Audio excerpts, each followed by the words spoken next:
CA साहब, मेरे को दुश्मन कम और जान देने वाले फैंस ज्यादा है। ఎక్కడి నుంచి మొదలు పెట్టాలి? रायलसीमा का नाम सुना? वो मेरा अड्डा। దేశానికి ఒక రాష్ట్రపతినిచ్చింది రాయలసీమ. అవిభక్త ఆంధ్ర రాష్ట్రానికి 6 ముఖ్యమంత్రులు ఇచ్చింది రాయలసీమ.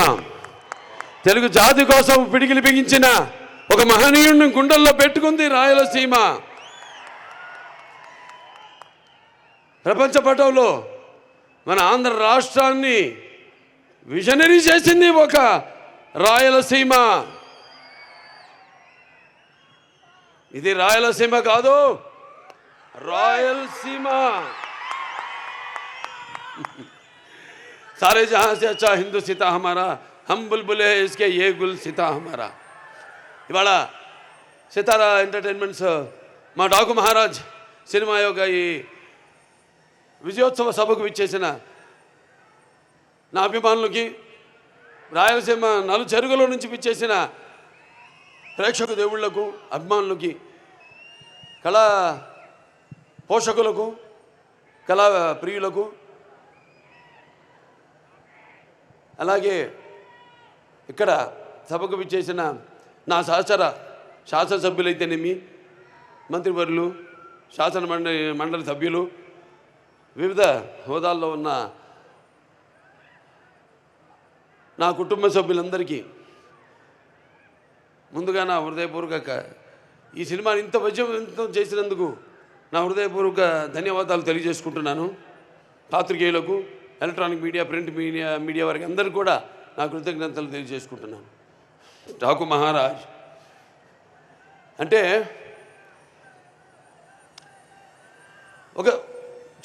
చెప్పడం జరిగింది, ఒక పాత్ర నుంచి పుట్టుకొచ్చింది. ఎంతో ఒక సినిమా అంతా ఎంతో ఒక సర్వే చేస్తాం. ఈ మధ్య సర్వే చేయాలి అంటే నాకు అవసరం లేదు, అయినా ఒక తపన, మా అందరిలో తపన. మా దర్శకుడు బాబీ అయితేనేమి, మా నందమూరి ఎన్బికే తమ్మన్ గారు అయితేనేమి, ఎంతో రీసెర్చ్ చేస్తాం. ఏదో చేయాలి, ఇంకా ఏదో ఇవ్వాలి అనే ఒక ఆవేశం, ఒక తపన. ఆ తపనే ఒక చిన్న పాత్ర ఆదిత్య 369లో నేను 91లో చేశాను, 1991లో. అది నాకు గుర్తుండిపోయింది, ఎందుకంటే నా అమ్మాయిలు ఎప్పుడు నా గుండెల్లో ఉంటారు. అంటే భావస్తురాణి జన్మాంతర సౌహృదాన్ని అంటారు. అంటే పోయిన జన్మలో కొంతమందితో ఉండే సత్సంబంధం వల్ల ఈ జన్మలో కొంతమందిని తిరిగి పొందొచ్చు. కానీ ఇన్ని వేల లక్షల కోట్ల మంది అభిమానులు పొందడం అంటే అది నా పూర్వజన్మ సుకృతంగా భావిస్తాను. సమాజం మీద నాకు బాధ్యత ఉంది. అలాగే నా అభిమానుల్ని వాళ్ళు కూడా కార్లలో ఎగరేసి గర్వపడేలా చూసుకునే బాధ్యత కూడా నా మీద ఉంది. ఎందుకంటే మేము ఎప్పుడు అలా ఆలోచించను. అభిమానులు అంటే చెప్పినట్టు ఒక పెద్ద కుటుంబాన్ని ఇచ్చి వెళ్ళారు ఎన్టీ రామారావు గారు. అందుకే నాకు అంత ధన్యమైన జన్మనిచ్చి నన్ను మీ అందరి గుండెల్లో ఆయన ప్రతిరూపంగా నిలిపినందుకు దైవాంశ సంభూతుడు, విశ్వానికే విశ్వ నట రూపం ఏంటో చూపించిన నా తండ్రి, గురువు, దైవం, కారణజన్ముడైన విశ్వవిఖ్యాత నట సార్వభౌమ నటరత్న తెలుగుదేశం పార్టీ వ్యవస్థాపకులు డాక్టర్ పద్మశ్రీ నందమూరి తారక రామారావు గారు మమ్మల్ని గెలిపారు. అటు సినిమా రంగంలో మరి ఆయన నటిస్తుంటే పౌరాణికాలు ప్రాణం పోసుకున్నాయి, జానపదాలు జావలీలాడాయి, అలాగే సాంఘికాలు సామాజవర్గమనాలు అయ్యాయి, అలాగే పాట పద్యం పదిలెక్కింది, పాట నాటు నేర్చింది, కళామ తల్లి కన్నుల పండుగ చేసుకుంది, కలగల నవ్వింది, గలగలలాడింది. అటువంటి రామారావు మరి ఆయన బిడ్డగా పుట్టడం అంటే ముందు తెలుగు జాతి చేసుకున్న అంటే ఆయన తెలుగు జాతిలో పుట్టడం అనేది తెలుగు జాతి అదృష్టం. అయితే మనమందరం ఆయన పుట్టిన జాతిలో మనం పుట్టడం మనందరం చేసుకున్న అదృష్టం. మరి ఆయన బిడ్డగా పుట్టడం అన్నది అది ఎన్ని జన్మల మరి ఏ పుణ్యఫలమో. కానీ నా అభిమానులు ఎల్లప్పుడూ నా గుండెల్లో ఉంటారు. మీకు మాకు ఏ జన్మల అనుబంధమో, ఏ రుణానుబంధమో, ఏ విడదయ్యలేని అనుబంధమో కదా అని నాకు అనిపిస్తూ ఉంటుంది. సో అలా ఇంత పెద్ద కుటుంబాన్ని, అభిమానులు, సినిమా నటుడిగా, రాజకీయాల్లో ఇవాళ నా హిందూపురం ప్రజలందరికీ నా శిరస్సు వచ్చి వాళ్ళ కృతజ్ఞతలు తెలియజేసుకుంటున్నాను. వాళ్ళు 3వ సారి గెలిపించారు నన్ను. వాళ్ళందరికీ నా కృతజ్ఞతలు తెలియజేసుకుంటున్నాను. అలాగే ఆదిత్య శ్రీకృష్ణ గెటప్ నా అభిమానులు గుండెల్లో, అభిమానులే కాదు ప్రేక్షకుల గుండెల్లో ఒక చెరగని ముద్ర. ఎందుకంటే శ్రీకృష్ణదేవరాయలు అది మామూలు పాత్ర కాదు. అది కాకుండా మళ్ళీ ఆయన మారు వేషంలో కృష్ణకుమార్ని కాపాడడం, ఆ గెటప్ అలా ఉండిపోయింది నా మైండ్లో. ఫ్యాన్స్ ఎప్పటి నుంచో కోరుకుంటున్నారు అభిమానులు, మొత్తం సినిమా అంతా ఈ గెటప్లో ఉంటే ఎలా ఉంటుందని. అది నేను ముందు వ్యక్తపరచడం జరిగింది. ఏమంటే సర్వే ఒక నా ఆవిష్కరణ చేసుకోవడం ఓ పాత్రని. అంటే నేను చెప్తూ ఉంటాను, సినిమాలన్నీ కథలన్నవి ఒక పంచపక్ష పరమాన్నం వడ్డించిన ఇస్తరు కావచ్చు, లేకపోతే ఒక పాత్ర కావచ్చు, సమాజంలో నిజంగా జరిగిన ఒక ఇన్సిడెంట్ నుంచి కావచ్చు, లేకపోతే వేరే సినిమాలు చూసుకునే వాటిలో నుంచి మనం ఒక స్ఫూర్తిని పొందే రకరకాల సినిమాలు. మరి ఇన్ని చేసుకుంటూ ఒక పక్క అఖండ కోవిడ్ టైంలో మొట్టమొదటి సినిమా మన భారత చలనచిత్ర రంగంలోనే విడుదలైన సినిమా. అప్పుడు ఎక్స్ట్రా షోలు లేవు, రేట్లు మామూలు రేట్లే. అటువంటి తరుణంలో ఆ సినిమా రిలీజ్ చేయడం, దాని తర్వాత వీరసింహారెడ్డి, తర్వాత నేలకొండ భగవంత్ కేసరి, ఇప్పుడు డాకు మహారాజ్. మీ అందరి డాకు అంటే దొంగ, ఎవడు? కృష్ణుడు, బాలకృష్ణుడు ఇక్కడ. మరి బాలకృష్ణుడు అంటే ఎవరు? అందరు గుండెల్ని హరించేవాడు, దోచేవాడని. నా ఒక్కడిని కాదు, నా ఒక్కడి వల్ల కాదది, అసంభవం. దానికి కొన్ని సినిమాలకి అద్భుతాలు దొరుకుతాయి అంతే. నేను ఎప్పుడు అంటూ ఎన్టీ రామారావు పుట్టడం నుంచి ఆయన సినిమాలు అయితేనేమి, ఇప్పుడు నేను చేసిన ఈ 4వ విజయం, మరి ఇంతమంది నాన్నగారు అనేవారు, సమాజమే దేవాలయం, ప్రజల దేవుళ్ళు, అందులో నేను ఒక దేవుణ్ణని. అలాగే నా తెలుగు ప్రజలకి నేను ఎందుకు ఎప్పుడు రుణపడి ఉంటానంటే, ఎప్పుడు అంటారు శత్రుశేషం రుణశేషం అని, అగ్నిశేషం ఉంచకూడదని. అలాగే మీ శేషం ఈ జన్మకి తీరదు, ఈ రుణం చేస్తానే ఉంటాను. నాకు కొన్న ఊపిరి వరకు మంచి సినిమాలు అందించిన మంది, సందేశాత్మక చిత్రాలు, కేవలం వినోదం కాదు. కళ్ళు మూసుకుంటే కనేది కళ, కళ్ళతో అభినయించేది కళ, అలాగే నిద్రపోతున్నప్పుడు కనేది కళ, నిద్రపోతున్న సమాజాన్ని మేల్కొల్పేది కళ. అన్ని రకాలుగా మంచి సందేశాలు ఇస్తూ, ఇంకా వైవిధ్యమైన పాత్రలతో. కొంతమంది అంటుంటారు, ఏం చూసి బాలకృష్ణతో పొగరని. నన్ను చూసుకునే నాకు పదునైన పొగరంట. ఎవరిని చూసి ఇంత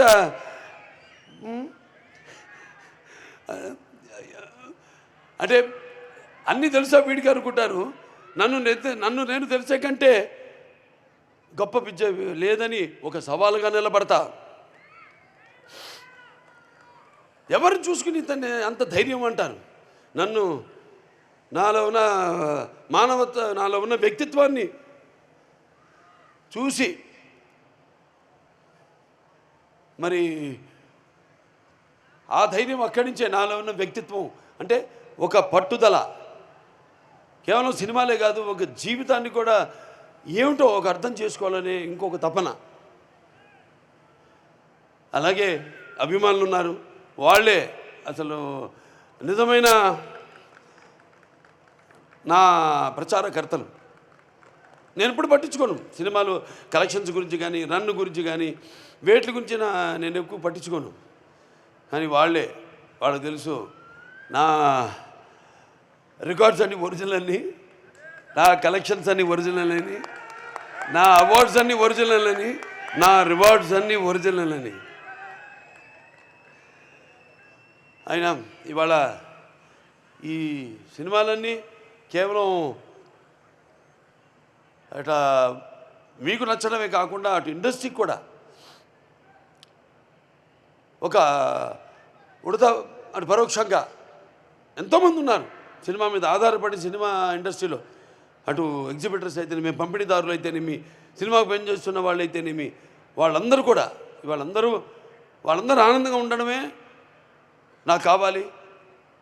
అలాగే మంచి సినిమాల వల్ల మంచి సందేశంతో మీ అందరూ కూడా విజ్ఞానం వినోదం రెండు పంచాలన్నదే నా ధ్యేయం.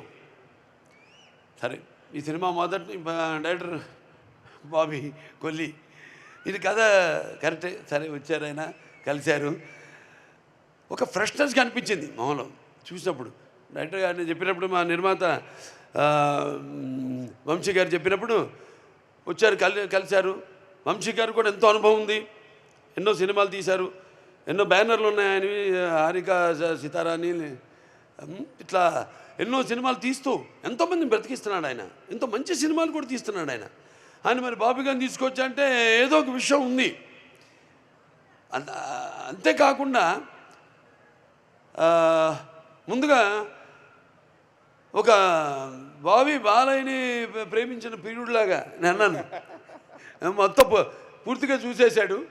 అలాగే ఎంతో సున్నితంగా, ఎంత నవ్వుతూ, అసలు టెన్షన్ లేకుండా హ్యాపీగా లొకేషన్లో నాలో ఉన్న ఈ నవరసాలను రాబెట్టుకున్నాడు బాబీ. అలాగే నేను ఎప్పుడు అంటుంటాను, ఈ ముత్యాలు ఏటువాలుగా దొల్లుతుంటే చూడడానికి ఎంత అందంగా ఉంటే అంత అందంగా అందరి దగ్గర నుంచి, నటుల నుంచే కాదు, అటు సాంకేతిక నిపుణుల నుంచి అందరి గురించి కూడా వాళ్ళ పనితనాన్ని రాబెట్టుకోగలిగిన సత్తా ఉన్న దర్శకుడు మా బాబీ. అద్భుతం. ఆయనతో అంటున్నా, మీరు కూడా హీరోగా యాక్ట్ చేయొచ్చు కదా సినిమాలోని. అంటే ఆయన ఎంత హ్యాండ్సమ్గా స్టైలిష్గా ఉంటాడో, నన్ను కూడా మొదటి భాగంలో అంత స్టైలిష్గా, అంత అందంగా చూపించాడు. అంత అందంగా కనపడడానికి కూడా మళ్ళీ మన కారణాలు ఉన్నాయి. వేషధారణ, ఆహార్యం, మరి వాచకం, ఇవన్నీ ఉంటాయి. నన్నంత అందంగా చూపించిన మేకప్ అండ్ మహేష్ ఉన్నాడు. లేకపోతే మా పర్సనల్ ప్రొడక్షన్ మేనేజర్ అశోక్, కుర్రాడి నుంచి కూడా సురేష్, అందరూ కూడా.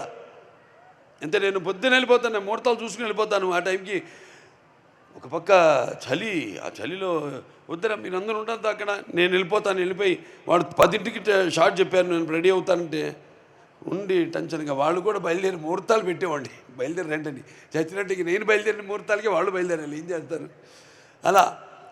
సరే, ప్రతి ఒక్కరు అందరూ కష్టపడ్డారు. ఇక మా తమ్మన్ గారి నుంచి ప్రత్యేకంగా ఏం చెప్పక్కర్లే, ఏం చెప్పాలా నీకు ఏదో అంటాను. సప్త సాగర సంఘర్షణ తరంగ జ్వలిత శబ్దోద్భవ మాధురి శబ్ద స్వరాలైన సరిగమ్మ పదని సంగీత సాహిత్య మృదు గీతాలు వినడానికి మరి భాషా భేదం కానీ, ఆడమగ తేడా కానీ, లేకపోతే పండిత బామరాది పట్టు పిడుపులు కానీ, ధనిక దారిద్రాది తారతమ్యములు కానీ, దురభిమానులనే అడ్డకట్టలు గోడలు కానీ ఉండవని నేను ఇప్పుడు చెప్తుంటాను. ఆనాడు మనం చూసాము, చదివాం. ప్రతి సృష్టికర్త అయిన విశ్వామిత్రుడే తపస్సు నిజ జీవితానికి వచ్చాడని, అలాగే శ్రీకృష్ణుడి వేణుగానానికి ఆవుల మందం, గోవుల మందం మేపు మాని మోకరిలైనవి. అలాగే నేటికి నాదస్వర సంగీతానికి నాగపాములు పడగలు ఎత్తి ఆడడం చూస్తున్నాం. అంటే సంగీతంతో హిట్ అయితే సినిమా సగం హిట్ అయినట్టే, సంగీతం హిట్ అయితే. ఈయన సినిమాలు హిట్ అవ్వడం కాదు, బ్లాస్ట్ అవుతున్నాయి ఎక్కడికక్కడ, ఊఫర్లు, స్పీకర్లు. సరే, ఏదైనా సినిమాని అర్థం చేసుకోవడం మీరు, సినిమాకి మామూలుగా పందాలు వాళ్ళ పని నెరవేర్చడం వేరు, నిర్వర్తించడం వేరు. బాధ్యతని, అది బాధ్యత కాదు, కానీ ఇక్కడ బాధ్యత. ఇంత కంటెంట్ ఇస్తున్నాం, ఇచ్చినప్పుడు దానికి స్పందన ఎలా ఉంటుందనేది జనం నుంచి కాదు, ముందు మా నుంచి రావాలి స్పందన. మాకు కలగాలి స్పందన. ఏంటి ఈ సినిమా, ఎక్కడికి వెళ్తుంది ఈ సినిమా, ఎక్కడ తీసుకెళ్తా ఈ సినిమా అనేది. అటువంటి అద్భుతమైన పాటలకే కాదు, అటు బ్యాక్గ్రౌండ్ మ్యూజిక్ అసలు బాక్స్ బద్దలైపోయేలా, స్పీకర్లు బద్దలైపోయేలా అద్భుతమైన సంగీతాన్ని, బాణీలను సమకూర్చిన మా తమ్మునికి నా ఆశీస్సులు తెలియజేసుకుంటున్నాను. అలాగే మా కెమెరామెన్ గారి గురించి చెప్పాలి. విజయ్ కార్తిక్ కన్నన్ గారు అద్భుతం అసలు. Sir thank you very much, super. అసలు ఆ విజువల్స్ చూస్తుంటే అందరూ ఏంటి హాలీవుడ్ సినిమా చూస్తున్నామా ఏమిటని అసలు సంబరాశ్చర్యాలకి గురై అసలు అటు నన్ను అందంగా చూపించడమే కాదు, విజువల్స్ కూడా ప్రతి సన్నివేశాన్ని కూడా తన లైటింగ్ మ్యాజిక్తో బ్రహ్మాండంగా అసలు అద్భుతంగా చిత్రీకరించారు ఆయన. అంటే ఒక డైరెక్టరు ఒక అనుకుంటే ఒక ఐడియా దాన్ని ఇంప్లిమెంట్ చేసేది కెమెరామెన్. ఒక భార్య భర్తల అనుబంధం లాంటిది, ఒకళ్ళొకళ్ళు అర్థం చేసుకుని. బాబీ గారు షార్ట్ చెప్పేసేవారు అంతే హ్యాపీగా, ఏదో విజయ్ కార్తిక్ కన్నన్ గారు ఇది షార్ట్ అని వెళ్ళి కూర్చునేవారు అంతే. ఇక అది ఏదో చేసి మనిషి ఇటు అటు ఇటు ఎప్పుడు కూర్చున్నారు గాను, ఎప్పుడు ఆన్ ఫుట్, ఎప్పుడు యుద్ధ ప్రాతిపదిక మీద ఎప్పుడు అటు ఇటు ఇటు అటు. ఆయన అసిస్టెంట్స్ ఇద్దరు, అబ్బాసు మన సర్విన్, వాళ్ళు చాలా అద్భుతంగా చిత్రీకరించారు ఆయన. ప్రతి ఫ్రేమింగ్ అయితేనేమి, visuals. And hats off to Yugandhar graphics. అద్భుతంగా శాన్ స్టామ్ నుంచి రావడం ఏంటి, ఆ డైలాగులు అసలు అద్భుతంగా. ఎవరు మన వినీతు చక్రి అండ్ మోహన్ కృష్ణ గారు, నందు భాను, అద్భుతం. అసలు డైలాగు ఆ అమ్మాయి చెప్తుంది, ప్రజ్ఞా జైస్వాల్, నా డాకుగా ఇంట్రడక్షన్కి ముందు, కడుపులో ఏడి ఆడకుండా అంటే చూపిస్తారే మనమున్న చోటే అంటే, అవునరా కడుపులో ఉన్న బిడ్డ తన్ని అడుగుతున్నాడు నా తండ్రి ఏడని, చూడని వెనకాల ఇసుక మంచును చీల్చుకుని వస్తున్నాడు అనగానే అసలు అద్భుతం విజువల్స్. అది ఎక్స్ట్రాడినరీ గ్రాఫిక్స్. దాని తర్వాత ఇక మా ఎడిటర్స్ ఉన్నారు, రూబెన్ అండ్ నిరంజన్ గారు, అద్భుతం. అంటే చెప్పారు, తమ్మన్ గారు నాకు చెప్పారు, చాలా బాగా చెప్పారు. మేమే కాదు, అక్కడ ఇంకో ఉన్నాను, మ్యూజిక్ డైరెక్టర్ ఉన్నాడు. జనం కూడా థియేటర్లో బడబడ యుద్ధ ఏమంటాం రణకొండ ధ్వనిలాగా మ్యూజిక్ ఇస్తే గుండెపోటు వచ్చే పోతాడు. అలా కాకుండా ఎక్కడ స్పేస్, ఆ కుషనింగ్ ఎంత గ్యాప్ ఇవ్వాలి, వాళ్ళకు కూడా విశ్వాసాలు తీసుకునే సమయం ఇవ్వాలి మనం అని ఎంతో అద్భుతంగా ఎడిటింగ్. అంటే ఎడిటింగ్ కూడా ఇప్పుడు కెమెరామెన్ డైరెక్టర్ ఎలా అన్నానో, ఎడిటింగ్ కూడా అలాగే. వాళ్ళ డిస్కషన్ ఉంటుంది, వాళ్ళు కొట్లాడుకుంటారు, ఎన్నో జరగాలి. నాకు ఎప్పుడు అలాగే జరగాలి, వేడి కొట్టించాలి. ఏదైనా ఏవో సంవత్సరాలు తీయడం ఎన్నో నా వల్ల కాదు. వచ్చింది మంచి థాటు, అదే ముహూర్తం, అదే తదేపో ముహూర్తం మొదలు పెట్టేయాలి అంతే. దాని మీద దాని గురించి ఇంకో పక్కన వాళ్ళు ప్రమేయం మన మీద పడిందంటే అయిపోయినట్టు, అది సినిమా ఆడినట్టే. అంటే మనం అనుకున్నాం ఒక కన్విక్షన్, వెళ్ళిపోవడమే ముందుకి. అలాగే మా వెంకట మాస్టర్, ఫైట్ మాస్టర్, అద్భుతంగా ఆయన పోరాటాలు చాలా అద్భుతంగా, అసలు కొత్త వెరైటీగా. నాకు బాగా నచ్చింది ఏంటంటే చివరిలో మాకు డిస్కషన్ జరిగింది. అంటే డిస్కషన్ జరలా, క్లైమాక్స్ ఫైట్ ఏదో అనుకున్నాం, బీభత్సంగా భయంకరంగా అద్దాల పగలు కొట్టుకుని, గుర్రాలు కూడా అద్దాల పగలు కొట్టి రాజ్పుట్ ఆడ స్టైల్లో అనుకున్నాం. ఏమన్నా డైరెక్టర్ గారు వచ్చి, బాబు తీసాం కొన్ని షాట్లు తీసిన తర్వాత ఏం లేదు పాపలా వెనక్కి వస్తుంటుంది, మొదట్లో వచ్చినట్టు తిరిగి నెల చూస్తుంది. అక్కడి నుంచి హీరో మీరు ఎంటర్ అవుతారండి అంటే, ఆ సలైన్ బట్టలతో అలా ఎంటర్ అవుతారంటే ఎక్స్ట్రాడినరీ. ఇంకెందుకని ఏం ఎక్స్ట్రాడినరీ కూడా అల్లా. ఓకే సార్ అలాగేనండి అని వెళ్ళిపోయా, కూర్చున్నాను. తెలిసిపోయింది, మేమేమేమనుకుంటాం తెలుసు రేపు ఎలా ఉండబోతుందో రెస్పాన్స్. అంతే గమ్మని వెళ్ళిపోయి కూర్చున్నా అంతే. బయట హ్యాపీగా కూర్చుని ఏదో మోహన్ కృష్ణ గారినో అట్లా పిలిపించుకుని ఏదో జోకులు వేసుకుంటూ మాట్లాడుకుంటూ. అలాగే మా డైరెక్టర్ గారు డిపార్ట్మెంట్ ఉంది, డైరెక్షన్ డిపార్ట్మెంట్, కాంతి గారు అయితేనేమి, లేకపోతే సోమరాజు గారు వచ్చాడు,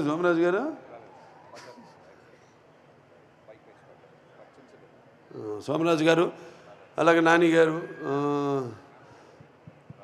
రాధా గారు అందరు కూడా పడ్డారు.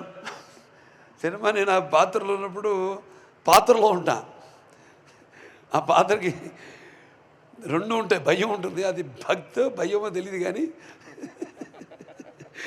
సో అలా అందరూ కూడా మా డాన్స్ మాస్టర్ గురించి చెప్పుకోవాలి. శేఖర్ మాస్టర్, శంకర్ మాస్టర్ గారు చాలా అద్భుతం, బ్రహ్మాండంగా దబిడి దిబిడి శేఖర్ మాస్టర్ అందరూ కొట్టేశాడు. ఇంకా మిగతా పాటలు కూడా ఏదైతే ఒక్క పాటే ఉంది, అది ఐటమ్ పాట కూడా కాదు, అది యాక్చువల్గా క్యారెక్టర్ అక్కడ పాత్ర ఆవిడది కూడా. అలా అందరూ ఇంకా మా హీరోయిన్ గురించి చెప్పాలి. మిగిలిన మా ప్రజ్ఞా జైస్వాల్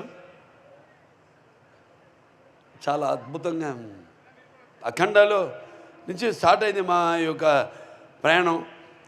మధ్యలో మళ్ళీ అంటూ ఉంటాను నేను, మళ్ళీ మధ్యలో ఎక్కడ కనపడడం ఏంటని. ఆర్టిస్ట్ నటుడు అన్నవాడు ఎప్పుడు ఒక నిత్యావసర వస్తువు, అంటే ఎవ్రీడే కమోడిటీ. అంటే మరి వీళ్ళందరూ చాలా సెలెక్టివ్ ఆర్టిస్ట్, అది కూడా మంచిది ఒక రకంగా. ఎందుకంటే అప్పుడు చూసిన ప్రజ్ఞ ఏంటి అఖండాలో, ఇప్పటికీ అలా ఉంది. మరి రెండు క్వాలిటీసు, అటు నటన ఇటు అందం రెండు కలపోసుకుని ఒక ప్రజ్ఞా జైస్వాల్. అలాగే ఈవిడ మా శ్రద్ధ శ్రీనాథ్ ఫైర్ బ్రాండ్ అని చెప్పాలి యాక్టింగ్లో, ఫైర్ బ్రాండ్.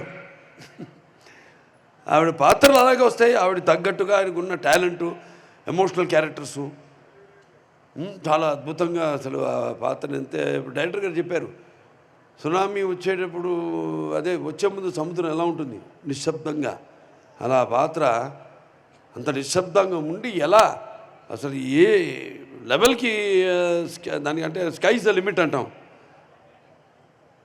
అంటే లార్జర్ లైఫ్ అంటుంటాను నేను, అప్పుడప్పుడు వాడుతుంటాను ఆ పదం. సో అక్కడికి అంత బాగా పర్ఫార్మెన్స్ చేసి ఆ పాత్రకి అంత న్యాయం చేసింది ఆవిడకి. అండ్ ప్రజ్ఞకి ఇద్దరికి నా ధన్యవాదాలు తెలియజేసుకుంటున్నాను, అభినందనలు తెలియజేసుకుంటున్నాను. అలాగే మేము ఊర్వశి రౌతేలా బాబా ఒక షార్ట్ చేశాక తపన అంటాం, బాగా చేశానా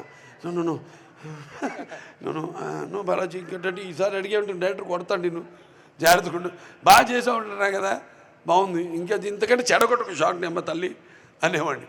ఆ తపన పాత్ర కూడా తంతు కూడా ఎక్కడెక్కడ పాత్రలను వాడుకోవాలి కూడా సరిగ్గా డైరెక్టర్ గారు వాటిని పెట్టి, పాటలు అయితే ఇక సరే చెప్పక్కర్లా దబిడి దిబిడి అదర కొట్టేసింది. ఎంతో కష్టపడింది పాపం. ఒక టేక్ అయిన తర్వాత కూడా మళ్ళీ ఇంకోటి ఇస్తానని ఓ తపన. అలాగే ఇగో బాత్ కోరేంగే కుछ మా వేద నమస్కారం అనంతపూర్. పెట్ట చిన్నది కానీ కోత ఘనం, పెట్ట చిన్నది కోత ఘనం. Thank you to give us so love to our Daku Maharaj, and thank you director sir, and thank you Pragya Didi, thank you Nana ji, thank you Urvashi Didi and Taman sir to make this so cute Chinni song. Riya gaina gana. And thank you all to give us so love. Bye bye. See you soon. Very good. ఆ తర్వాత మన writers Anantha Sriram గారు, కాసర్ల శ్యామ్ గారి గురించి కూడా చెప్పాలి. ఎంత అద్భుతమైన లిరిక్స్. రియా పాడింది ఇందాక పాట అక్కడ కూర్చొని అక్కడ మీలో ఒకటికైనా వింటున్నప్పుడు ఆ పాట సినిమా అయిపోయింది, చేసేసాం మన పాఠం అయిపోయింది, కానీ కళ్ళు చెమ్మగిల్లాయి ఆ పాట పాడుతున్నప్పుడు. సినిమాలు కూడా అంతే, ప్రతి వాళ్ళు ఆడ మగ తేడా లేకుండా అందరూ కన్నీళ్ళు లేకుండా ఎప్పుడు బయటికి రావట్లా థియేటర్ నుంచి. అంటే అంత అద్భుతంగా పాత్రలు ఒక చరిత్ర సృష్టించింది ఈ సినిమా. చిరస్థాయిగా నిలిపోయే సినిమా అది. చిరస్థాయిగా నిలిచిపోయే సినిమాలు చాలా తక్కువ, అలా వెళ్ళిపోతుంటాయి మేఘాలు. కానీ ఇది అలాగా మనం ఎన్నుకొన్న సినిమాల గురించి చెప్పుకుంటాం. చిరస్థాయిగా ఆర్కైవ్స్లో దాంట్లో ప్రిజర్వ్ చేస్తున్నారు. ఒక మాయా బజార్ అనో లేదా. నా అదృష్టం నేను చేసిన కొన్ని సినిమాలు అట్లా చిరస్థాయిగా, ఒక సమరసింహారెడ్డి కావచ్చు, ఒక నరసింహనాయుడు కావచ్చు, ఒక మంగమ్మ గారి మనవడు కావచ్చు, ఇట్లా సింహ కావచ్చు, లెజెండ్ కావచ్చు, అఖండ, ఒక వీరసింహారెడ్డి, ఒక నేలకొండ భగవంత్ కేసరి, ఇవాళ ఒక డాకు మహారాజ్ సినిమా నేను గర్వంగా చెప్పుకుంటాను. అంటే రుణం తీర్చుకోవడం రకరకాలుగా నేను చెప్పాను ఇందాక. సో ఇలా ఈ రకంగా తీసుకుంటున్నందుకు ఎంతో తృప్తిని కాదు, ఇంకా నాకు ఒక తపనను మించింది. నా బాధ్యత నన్ను ఎప్పుడు నేను బాధ్యతని, అందుకే అంటే బాలకృష్ణకి ఎందుకు ఇంత అహంకారం అని అంటారంటే, పొగని అంటారంటే నాకు నేనే అని నేను ఇందాక చెప్పాను. అది ఒక తృప్తి కాదు, అదొక ఇంకా నా ఆలోచనలను ఇంకా పదును పెట్టి, నాకు వయసు అబద్ధం చెప్తుంటా నేను, 46 నాకు, మరీ 18 అంటే బాగుండదా, దాన్ని తిరిగేసేయండి, అది నా వయసు. కానీ దాంతో సంబంధం లేదు నాకు, నా ఆలోచనలు అంతే. ఆ భగవంతుడు ఆశీస్సులు ముందుకు తీసుకెళ్తున్నాను. అలాగే బాబీ డియోల్ గురించి చెప్పాలి. ఆయనకు మరి అప్పటికి యానిమల్ సినిమా రిలీజ్ కావాలో మేము ఎంత డిస్కషన్లో ఉన్నప్పుడు ఎవరైతే బాగుంటారు విలన్గా అన్నప్పుడు మామూలుగా అంటే అసలు ఎవరికి పురించని పేరు అది. జస్ట్ 2 క్షణాలే కళ్ళు మూసుకున్నా అంతే, బాబీ డియోల్ కానీ బుక్ చేద్దాం ఉండి అన్నాను. అంటే వెంటనే ఓకే అన్నాను. ఎందుకంటే నేపథ్యం ఎక్కడో రాజస్థాన్లో రాజ్పుట్స్ వాళ్ళలో జరిగేది కాబట్టి చాలా బాగుంటుంది. అండ్ అంటే అంటాం కొన్ని ఎంతో కాకతాళీయంగా యాదృచ్ఛంగా జరుగుతాయని. ఆ జరిగిన వాటిలో చాలా ఉన్నాయి సినిమాలు, నా ప్రతి సినిమాలో ఉన్నాయి అని అలా. సో నా దర్శకులందరూ కూడా ఇప్పుడు నాకు ఇచ్చిన ఈ 4 సినిమాలు, స్టార్టింగ్ విత్ బోయపాటి శ్రీనివాస్ గారు, దాని తర్వాత మల్లేని గోపిచంద్ గారు అయితేనేమి, దాని తర్వాత నా అనిల్ రావుపూడి గారు అయితేనేమి, ఇప్పుడు మన బాబీ గారు అయితేనేమి, అందరూ నాకు నా అదృష్టం. అటువంటి సోల్జర్స్ దొరకడం అనేది నాకు నా అదృష్టం. సో ఇంకా పేరున అందరూ కూడా సినిమా పనిచేసే ప్రతి ఒక్కరికి, కార్ డ్రైవర్ నుంచి ప్రొడక్షన్ మేనేజర్స్, మాకు చెప్పాను వంట వండి పెట్టిన వంట వాళ్ళకైతే, అంటే ఒక సినిమా ఇంకా మీరు చూస్తారు సినిమాలో థియేటర్లో, కానీ అక్కడ కష్టపడే వాళ్ళు ఎంతోమంది. పొద్దున 3:30 నుంచి మొదలవుతుంది, రాత్రి మరి ఎన్నిటి దాకా అంటే అన్నిటి దాకా పనిచేస్తాం, చేసుకుని వెళ్తూ ఉంటుంది. ఈ సినిమా తొందర విడుదల చేయాలి, సినిమా అయిపోయిన తర్వాత అదొక టెన్షను. జనగా పెట్టుకోను, జనగా అందరికి ఉంటుంది, వాళ్ళతో పాటు పంచుకోవాలి. ఏంటంటే ఒక మంచి సినిమా చేసాం, మరి విడుదలకు సిద్ధంగా ఉంది, విడుదలైతే దాని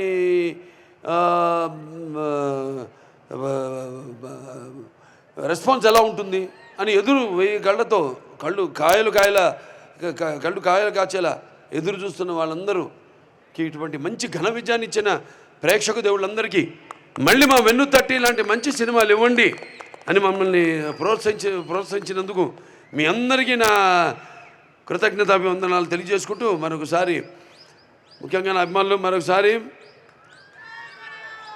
రాయలసీమ 4 చెరువుల నుంచి వచ్చారు, ఇక్కడిచే కాదు పక్క జిల్లాల నుంచి కూడా వచ్చారు, పక్క రాష్ట్రాల నుంచి కూడా వచ్చారు. అందరికీ జాగ్రత్త. అందరు కూడా తిరిగి ఎవరెవరైతే బయట ఊళ్ళ నుంచి వచ్చారో, పక్క రాష్ట్రాలు అటు జిల్లాల నుంచి ఎవరు వచ్చారు, అందరూ కూడా క్షేమంగా మేళకెళ్ళండి. అలాగే మా ప్రింట్ అండ్ ఎలక్ట్రానిక్ మీడియా వాళ్ళందరూ కూడా నా కృతజ్ఞతలు తెలియజేసుకుంటున్నాను. అలాగే ప్రత్యేకంగా పోలీస్ శాఖ వారికి నా కృతజ్ఞతలు తెలియజేసుకుంటున్నాను. నా అభిమానులు అంతా ఎప్పుడు సుశిక్షితులైన అభిమానులు. ఒక్క కంటి చూపు చాలు నా శత్రువులకైనా, లేకపోతే ఒక్క కంటి చూపు నా అభిమానుల వైపు చూసినా వాళ్ళు సుశిక్షితులైన సైనికులు అర్థం చేసుకుంటారు. చూపునే అర్థం చేసుకుని నా అడుగు కలుపుకుని నడిచిన అనుంగ సోదరులు నా అభిమానులు, వాళ్ళందరికీ నా కృతజ్ఞతలు తెలియజేసుకుంటూ, మరోసారి ఇంత పెద్ద ఘన విజయాన్ని అందించినందుకు అందరికీ పేరున నా కృతజ్ఞతలు తెలియజేసుకుంటూ నేను సెలవు తీసుకుంటున్నాను. నాకున్న జ్ఞాన సంపదలో బ్రాహ్మణుణ్ణి, ఐశ్వర్యంలో వైశ్యుణ్ణి, మంచికి మాలని వంచిస్తే ఎదురు తిరిగే మాదిగని, కష్టాన్ని నమ్ముకున్న కొమ్మరిని కంసాలని రచుకుని, నాయ బ్రాహ్మణుని, కల్లుకిత కార్మికుడిని, కల్మషంలోని యాదవుణ్ణి, ఆపదలు ఆదుకునే వెలమని, వ్యక్తిత్వంలో రాజుని, అమ్మను మరిపించే కమ్మని, పౌరుషంలో రెడ్డిని, భుజంలో కాపుని, అన్ని కులాలు ఆదరించే మీ బాలకృష్ణని.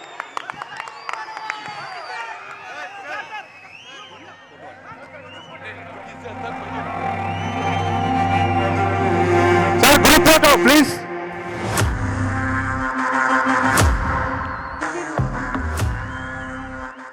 తమన్ గారు please group photo please 2 minutes wait చేయండి అందరూ.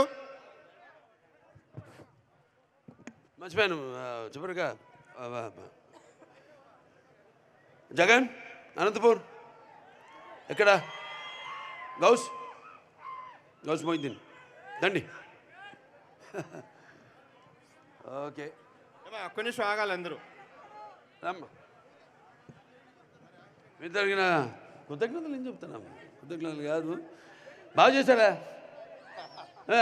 అందరూ ఒక్క నిమిషం బాగా ఆగాలి చేశారు ప్లీజ్. బ్రహ్మాండంగా. ఇక్కడ ఒక పండుగ వాతావరణం తీసుకొచ్చి అనంతపురం ఎక్కడ చూసినా బోల్డంతా వ్యయ ప్రయాసాలకి అప్పుడు ఖర్చు పెట్టి అప్పుడు అనుకుంది. మరి అంతకుముందు తిరుమలలో తొక్కిసలాట జరగడం దానివల్ల జరుపుకోలేకపోయాం. ఈ రకంగా ఈరోజు స్వాతి నక్షత్రం అంటే అన్న ఎన్టీఆర్ గారు పుట్టిన నక్షత్రం స్వాతి నక్షత్రం ఈరోజు రాసి పెట్టింది, ఈరోజు జరగాలని. ఫాదర్స్ బర్త్ స్టార్ టుడే అన్నీ చెప్పా కదా, ఈరోజు జరగాలని రాసి పెట్టింది. స్వాతి నక్షత్రం రామారావు పుట్టిన నక్షత్రంలోనే ఈ ఫంక్షన్ జరగాలని. చాలా అద్భుతంగా అందరు బ్రహ్మాండంగా. అలాగే శ్రీధరు మన చిరంజీవి ఇక్కడ స్టేట్ మన సిటీ వైడ్ ఫ్యాన్స్ ప్రెసిడెంట్లు, అలాగే మా ఏది ఎంఎస్ రాజు గారు, ఆయనకి గారు వెళ్ళడం నచ్చదేమో. అలాగే మా ఇక్కడ